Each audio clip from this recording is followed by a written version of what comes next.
நமக்கு நம்ம அப்படியே தான் மூளை நம்ம எப்படி உடம்பு வலிக்குமோ அது மாதிரி மூளையை மனசு எல்லாம் வலிக்கும். இதயமே வெடிச்சிருச்சு அப்படிமா, என்னால் ஒன்றும் பண்ண முடியல அப்படி. ஒரு சிலருக்கு பலகீனமாயிரும் இதயம், இது ஹார்ட் அட்டாக் வந்துடும், அந்த அளவுக்கு வலியை கொடுக்கும். சரிங்களா? நீங்கள் ஒன்று புரிஞ்சுக்கோங்க, வலி நிச்சயமாக மிகப்பெரிய வலியை உங்களுக்கு கொடுக்கும். நீங்கள் எங்கே போய் சேரணுங்கிறத காமிக்கிறதுக்கு தான் அந்த வலி. ஆனால் அதுவும் நமக்கு தெரியாது. இப்போ ஒரு உடற்பயிற்சி நிலையம் போகிறோம், நம்ம அங்கே போயிட்டு எக்ஸசைஸ் பண்ணுறோம், உடற்பயிற்சி நிலையத்தை எக்ஸசைஸ் பண்ணுறோம்னா உடம்பு வலிக்கும். ஆனால் அது உங்களை ஸ்ட்ராங்காக்கும்.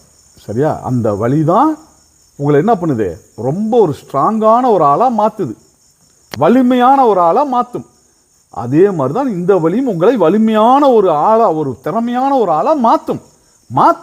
ஆனால் அதை நம்ம உணராததுனால அது நமக்கு தெரியாமல் போயிடும். சரிங்களா? ஒரு பிரச்சனை